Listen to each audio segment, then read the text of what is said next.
dhinaca kale Jamhuuriyadda Somaliland waftiga uga soo qayb galay sanad guurada afartanaad ee xorriyadda dalka Djibouti ayaa waxa ka mid ahaa wasiirka xiriirka golayaasha iyo technology-ga mudane Ali Xamed Jibriil, wasiirka xigeenka madaxtooyada mudane Ali Axmed Dhagaqool, taliyaha ciidanka ilaalada xeebaha Somaliland mudane Ali Xirsi, safiirka u fadhiya dalka Djibouti Jamhuuriyadda Somaliland safiir Abdulfataax Saciid, kuwaasoo dhammaantood hambalyo iyo bogaadin u diray dawladda iyo shacabka Jamhuuriyadda dalka Djibouti.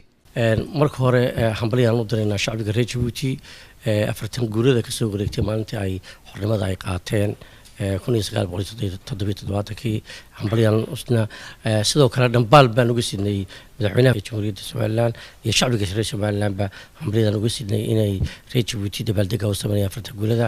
intii aad baan ugu faraxsanahay maanta anagoo ka soconaa Somaliland aan mararkii ciidanka u jooga xeebaha ilaalada badda iyo tiimkiisii laba wasiir ku-xigeenkii madaxtooyada Cali iyo wasiirkii xiriirka golayaasha oo maanta runta halkan nala jooga.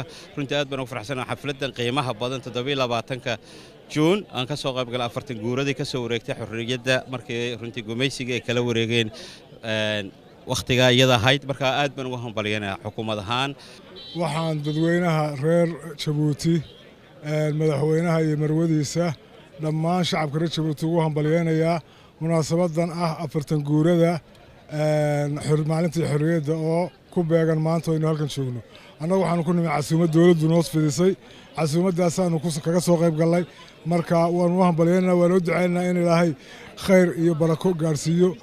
intaa waxaynu u dhammaaday gabagabadii aynu kusoo gabagabaynayna xafladdii aynu kaga qayb qaadanay Saab TV kaga qayb qaatay sanad guuradii afartanaad ee dalka Jamhuuriyadda Djibouti.